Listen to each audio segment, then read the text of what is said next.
इकबाल मंच के प्रवक्ता शरीफ उस्मान हादी की मौत के बाद से बांग्लादेश हिंसा की आग में जल रहा है। कई शहरों से आगजनी और तोड़फोड़ की खबरें सामने आ रही है और हालात बेकाबू हो रहे हैं। हादी का शव सिंगापुर से बांग्लादेश की राजधानी ढाका पहुंच गया। शव पहुंचने के बाद से एक बार फिर बांग्लादेश में बवाल की आशंका देखने को मिल रही है।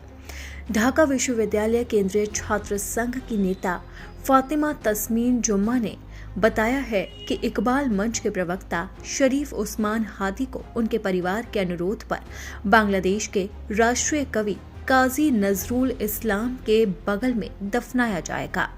ढाका ट्रिब्यून के अनुसार जुम्मा ने कहा कि परिवार के अनुरोध पर हादी को कवि नजरुल के बगल में ही दफनाया जाएगा। जुहर की नमाज के बाद मानिक मियां एवेन्यू में जनाजा होगा। इसके बाद अंतिम संस्कार किया जाएगा। ढाका में अभी तनाव की स्थिति बनी हुई है। अंतिम संस्कार के लिए कड़ी सुरक्षा व्यवस्था की गई। आपको बता दें कि शरीफ उस्मान हादी बांग्लादेश में पिछले साल जुलाई 2024 में हुए विद्रोह का एक प्रमुख नेता और हसीना विरोधी मंच इकबाल मंच का प्रवक्ता था। इकबाल मंच पिछले साल जुलाई में बांग्लादेश में हुए विद्रोह के दौरान ही चर्चा में आया, जिसके परिणाम स्वरूप शेख हसीना को बांग्लादेश की सत्ता से हटा दिया गया। शरीफ उस्मान हादी फरवरी में होने वाले आगामी चुनाव में उम्मीदवार था और हमले के समय ढाका 8 निर्वाचन क्षेत्र से स्वतंत्र उम्मीदवार के रूप में चुनाव प्रचार कर रहा था। 12 दिसंबर को मध्य ढाका में चुनाव प्रचार के दौरान उसे गोली मारी गई। वो उस वक्त ई रिक्शा से यात्रा कर रहा था, तभी बाइक सवार संदिग्ध ने गोली चला दी। गोली लगने के बाद उसे ढाका मेडिकल कॉलेज अस्पताल में लाया गया, जहां हालात बिगड़ने पर एवर केयर अस्पताल में रेफर किया गया। इसके बाद बेहतर उपचार के लिए 15 दिसंबर को सिंगापुर भेजा गया, जहां उपचार के दौरान उसकी मौत हो गई।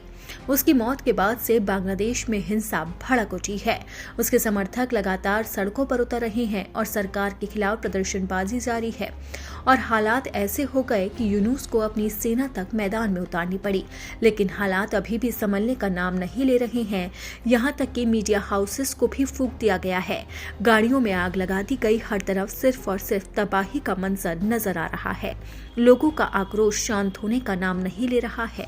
ऐसे में सवाल उठ रहा है कि क्या एक बार फिर से बांग्लादेश बुरी तरह से जल उठा है और आखिरकार ये हालात कैसे संभलेंगे, क्योंकि यूनुस सरकार इन हालातों के सामने घुटने टेकती नजर आ रही है।